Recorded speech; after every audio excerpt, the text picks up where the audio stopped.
बिस्मिल्लाहिर्रहमानिर्रहीम। नाजरीन, आज 9 मई सोमवार का दिन, साल 2022, नया हफ्ता, नई सुबह, खूबसूरत सुबह। गुड मॉर्निंग, सुबह खैर एंड अस्सलामु अलैकुम एवरीवन। कैसे हैं आप लोग? ठीक हैं, उम्मीद है खैरियत से होंगे। नई नई ईद गुजरी है आपने बड़ी खुशियों के साथ, बड़ी मोहब्बतों के साथ, चाहतों के साथ। बहुत अच्छा गुजरा आज ईद का ये त्यौहार माशाल्लाह जी। तारीख़ हिंदुस्तान की तरफ आते हैं। हमारे प्रोग्राम का पहला सेगमेंट जो हुआ करता है, मेन सेगमेंट, तारीख़ हिंदुस्तान। 1311 का वाक़या हम बयान करें। 14वीं सदी ईस्वी के आगाज़ में अलाउद्दीन खिलजी को डिस्कस कर रहे हैं। हिंदुस्तान का बादशाह, तख्ते दिल्ली का वारस, मालक अलाउद्दीन खिलजी, और वो औरतों के पीछे किस तरह से, रानियों और महारानियों के पीछे किस तरह से खज्जल खार होता रहा, उसका भी जिक्र साथ साथ चल रहा है जी। तो उन्होंने आके चित्तौड़ के कला पर हमला किया था। पिछली, अगर किसी को नहीं पता इसके पूरे हवाल का, तो वो पिछली किस्त मुलाहिजा फरमा ले। वहाँ पे राजा भीम सिंह और उसकी बीवी जो थी, उसका नाम था रानी पद्मनी। रानी पद्मनी की खूबसूरती की वजह से राजा साहब, हमारे जो बादशाह सलामत थे अलाउद्दीन खिलजी साहब, चित्तौड़ के किले के सामने कई महीने बैठे रहे। और वहाँ पे क्या क्या डिमांड्स होती रही, क्या क्या वाक़यात होते रहे, वो तफसील पिछली किस्त में है।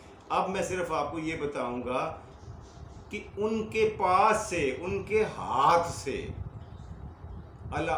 भीम सिंह और उसकी रानी पद्मनी दोनों को कैसे निकाल कर, उसके खैमों से निकाल कर वापस अपने महल में ले गए।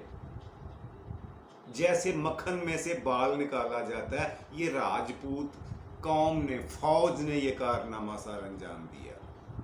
अगर तफसील देखने का आपको शौक हो तो पिछली किस्त मुलाहिजा फरमाएं। आज इससे आगे चलेंगे। हुआ क्या कि 301 का वाक़या है। अब 2 साल गुजरे थे इस वाक़े को। 1303 में क्या हुआ कि वो जो 2 साल गुजारे ना अलाउद्दीन खिलजी साहब ने, वो बड़ी तकलीफ में, बदले की आग में जलते हुए और अपने अज़्म को, इरादे को और पुख्ता और फौलादी करते हुए, अपनी फौज को मज़ीद मजबूत करते हुए और सामाने जंग के ढेर लगा कर गुजरे 2 साल का अरसा। और फिर क्या था, 1301 के बाद 1303 में दोबारा चित्तौड़ के हमले, किले पर हमला हुआ। अलाउद्दीन साहब ने, खिलजी साहब ने अपनी ढेर सारी फौज, जो इंतहाई लड़ाका और माहिर लोगों पर मुश्तमल थी और जदीद हथियारों से लैस थी, उनके साथ दोबारा से चित्तौड़ के किले पर हमला किया। मगर इस दफ़ा राजपूत फौज चित्तौड़ का दिफा न कर सकी, किले का, बड़े अफसोस के साथ, कि उनको गाजर मूली की तरह काट कर रख दिया। सारी सिक्योरिटी को, सारे गार्ड्स को, सारी फौज को दिल्ली सरकार की फौज ने, यानी अलाउद्दीन खिलजी की फौज ने काट कर रख दिया गाजर मूली की तरह। अब बीच बचाव का और जान बख्शी का कोई जरिया नजर नहीं आ रहा था। तो किले के अंदर पद्मनी रानी ने, मलिका ने, तमाम राजपूत औरतों को इकट्ठा किया और बोला कि उनके हथे चढ़ने से बेहतर है कि हम आग में जल कर मर जाएं। हाँ, ये थी जी उनकी गैरत का एक लेवल, राजपूतों का, जो हिंदू थे वहाँ चित्तौड़ के किले के अंदर बंद जो लोग थे। और इतना अफसोसनाक वाकया वहाँ पे हुआ कि किले के अंदर जितनी जवान औरतें थीं, उनकी तादाद थी 13,000, 13,000। सब ने एक बहुत सारा अलाव आग का जलाया, जिसके शोले कला से भी ऊपर दिखाई दे रहे थे, और एक चबूतरे से खड़े होकर, एक लाइन में खड़ी होकर 13,000 औरतों ने उस आग में छलांग लगाई और अपने आप को जिंदा खाकस्तर कर लिया, मगर अपनी इज्जत और गैरत को बचा लिया। अब बाकी जो कले के अंदर मर्द बचे थे, वो तलवारें लेकर कले से बाहर निकले, मगर फौज का मुकाबला न कर सके। दिल्ली सरकार की भेजी हुई फौज, अलाउद्दीन खिलजी की फौज का मुकाबला न कर सके और एक एक करके कट कर मरते गए, मगर अपनी इज्जत, अपनी गैरत का सौदा बिल्कुल नहीं किया। और यूं ये कला फतह हुआ। बादशाह सलामत को, यानी अलाउद्दीन खिलजी साहब को, जब ये खबर हुई कि वो रानी, वो पद्मनी देवी जिसके लिए मैंने इतना कष्ट किया था, वो तो जलकर जिंदा जल गई है दूसरी औरतों के साथ, उनको भी काफ़ी दुख हुआ। बहरहाल उन्होंने कले के अंदर से बहुत सारा सामान लूटा, ऊँटों पर लोड किया और चले वापस दिल्ली की तरफ रवानगी हुई। ये था जी चित्तौड़ के कले का वाकया। अब इसी अरसे में दूसरा एक और वाकया होता है, और वो भी इसी किस्म का, और वहां पे भी करैक्टर यही थे, अलाउद्दीन खिलजी साहब। अब वहां क्या हुआ, एक था जी जैसलमेर का कला, ये मैं आपको लिख के दिखा देता हूं। एक और मजबूत कला था हिंदू राजपूतों का, जैसलमेर कला, जैसलमेर।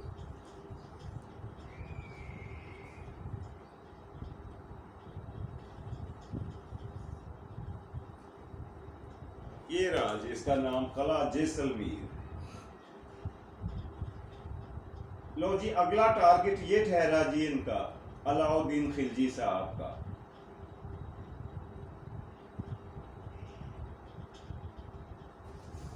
जैसलमेर के कले की तरफ गए और वहां पे भी यही वाकया रूनुमा हुआ। इस कले के अंदर मौजूद औरतें, जिनकी तादाद 4,000 थी, तारीख की किताबों ने 4,000 बताई है, वो भी उन्होंने अपने आप को जिंदा आग में जला लिया। और जिंदा जलने के बाद जो उनके मर्द थे, उन्होंने मुकाबला तो किया, मगर वो इतने नातवां साबित हुए कि उन आसानी से शिकस्त खाई और वो कला भी फतह हुआ। वहाँ से भी मालो असबाब लूटने में कोई कमी नहीं छोड़ी अलाउद्दीन खिलजी साहब ने। इसके बाद क्या हुआ जी, अब गुजरात और गुजरात और राजपूताना दो बड़ी रियासतें थी, उनको भी क्लियर कर लिया गया। अब बारी आई थी दक्कन की, जहां पे अलाउद्दीन खिलजी साहब अपनी अवाइल उम्री में गए थे। इनको थोड़ी हाव नो थी, उस इलाके की अवेयरनेस थी, हिंदुस्तान दक्कन की। वो दक्कन किसे कहते हैं, मैंने आपको पिछली किस्त में लकीर कर दिखाया था, अगर किसी ने नहीं देखा तो वो देख ले कि दक्कन का एरिया हिंदुस्तान के किस हिस्से को कहते हैं। वो मैंने वाइट बोर्ड पे लकीर कर दिखाया था जी। वहां की तरफ इन्होंने जाने का इरादा किया, मगर इन्होंने फौज की कमांड खुद ना करने का फैसला किया, और उसकी एक बहुत बड़ी वजह थी। वजह उसकी ये थी कि इनके अंदर खौफ और खदशा था कि दिल्ली से दक्कन का फासला बहुत ज़्यादा है, अगर मैं वहाँ पे लश्कर कशी करने चला गया तो ऐसा ना हो कि शुमाली हिंदुस्तान से या फिर मगरबी हिंद से, यानी पंजाब से, मुग़ल या कोई दूसरी तीसरी कौमें दिल्ली पर हमला करके इस पे कब्ज़ा कर लें। इसने क्या किया कि अपनी फौज में से नजर दौड़ाई और सबसे जाबर, सबसे जालिम और तजर्बाकार कमांडर, जिसका नाम था मलक काफूर, ये कमांडर था जी फौज का। मैं आपको इसका नाम लिख के दिखा देता, मलक काफूर। ये साहब थे जी, ये असल में पहले तो राजपूत हिंदू थे, लेकिन गुजरात की शिकस्त के बाद, गुजरात फतह करने के बाद ये मुसलमानों में दाखिल हुए और आकर इन्होंने इस्लाम कबूल कर लिया, मुसलमान हुए, और यूं अपनी वफादारी से और अपनी परफॉर्मेंस से इन्होंने अपना मकाम हासिल कर लिया कि ये दिल्ली सरकार की फ़ौज में भी जर्नैल बन गए। और इनकी फिर सिपा सलारी में अलाउद्दीन खिलजी ने खुद जाने की बजाय मलक काफूर की कमांडिंग में अब बहुत बड़े फौज का दस्ता हैदराबाद दक्कन यानी दक्कनी हिंदुस्तान की तरफ रवाना किया। अब ये जब जाने लगा तो इसके कान में मलका ने, जो मलका जो अलाउद्दीन खिलजी की हिंदनी बीवी थी, उसका नाम था कमला देवी, जिसको उठा के ये वहीं से लाए थे। इन्होंने कहा मलक काफूर के कान में कि वो जो मेरा साबका शौहर है ना, मेरा खामंद, उसके पास मेरी बेटी है, अगर वो मुझे ला दो तो मैं तुम्हें इनाम भी दूंगी और तुम्हारी बहादुरी को भी तस्लीम कर लूंगी, तुम्हारी तरक्की की भी सिफारिश करूंगी। तुम जा तो रहे हो दक्कन की तरफ, लेकिन वहाँ का जो साबिक राजा था ना, जिसकी मैं बीवी थी पहले, जिसके पास से मुझे ये उठा के लाए थे अलाउद्दीन साहब, उनके पास मेरी बेटी है, उसके बगैर मेरा दिल नहीं लग रहा, मुझे बड़ी याद आती है। मलक काफूर ने वादा कर लिया, जो उसने कहा जी मैं लाऊंगा आपकी बेटी। लो जी, इन्होंने दक्कन की तरफ रवानगी कुछ निकले और वहाँ पर 1309 में पहुँचे। ये वाकया है 1309 का, जब इन्होंने दक्कन की तरफ चढ़ाई की। तो वहाँ की जो कमला की बीवी थी, इनकी देवी कमला देवी, उनकी बेटी जिसका नाम था देवल देवी, कमला देवी तो इसकी बीवी थी ना, अब इसकी बीवी बन चुकी है अलाउद्दीन साहब की कमला देवी।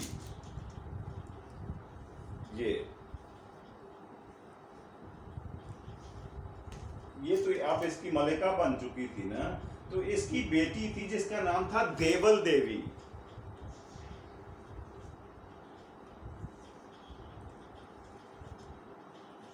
ये था जिसकी बेटी का नाम। जब इसने कहा कि जी मेरी बेटी को जब गुजरात से लेकर वो दक्कन की तरफ चला गया उसका बाप, उसको छुड़ा के लाना है तुमने, तो मलक काफूर ने इस चैलेंज को कबूल कर लिया और उसने कहा कि जी मैं ऐसा करूंगा।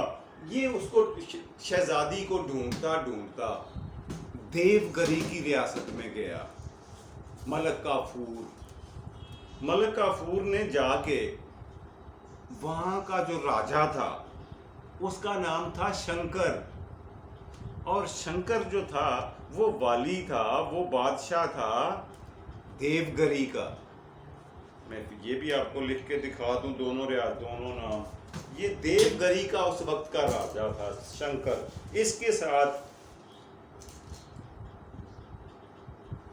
देवगरी ये थी सल्तनत मुल्क और इसका राजा था शंकर, राजा शंकर। ये था जी बादशाह, नोट फरमा लें।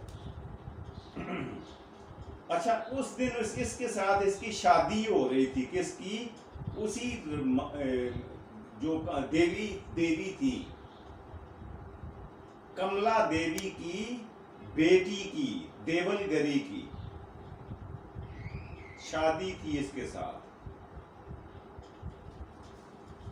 जब मलक काफूर वहां पे हमलावर हुआ तो इसने शादी वाले दिन उस बच्ची को, उस शहजादी को वहाँ से अगवा किया और उसमें कामयाब हुआ और उसको उठाकर वापस इधर ये ले आया, इधर दिल्ली सरकार में, जी दिल्ली के कले में, और लाकर रानी के हवाले किया।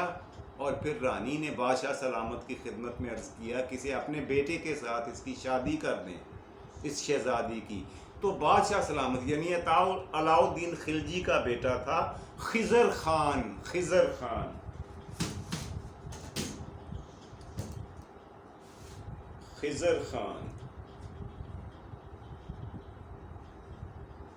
ये था जी शहजादे का नाम,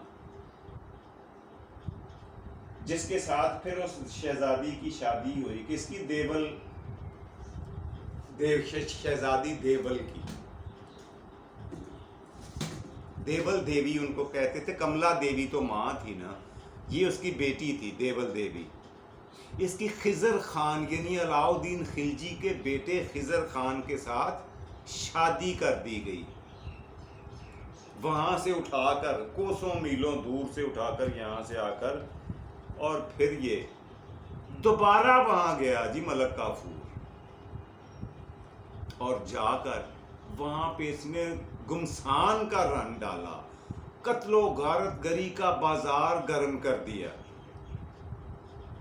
अब आगे का अहवाल, इसके बाद फिर वहाँ का नक्शा क्या बना, इंशाअल्लाह अल अज़ीज़ अगली किस्त में डिस्कस करेंगे। आज के प्रोग्राम का पहला सेगमेंट यहीं पे क्लोज करते हैं जी। ये था आज के प्रोग्राम का पहला सेगमेंट जो मैंने आपकी नज़र किया, और आज के प्रोग्राम का दूसरा मज़ेदार और इंटरेस्टिंग सेगमेंट, आज का लफ्ज़ जी। तो जो आज का लफ्ज़ आपको बताने जा रहा हूँ वो बड़ा मज़े का है, आप सुनकर खुश भी होंगे और हैरान भी। आज का लफ्ज़ है जी अंग्रेज़ी का एक लफ्ज़, ये मैं लिखने जा रहा हूँ।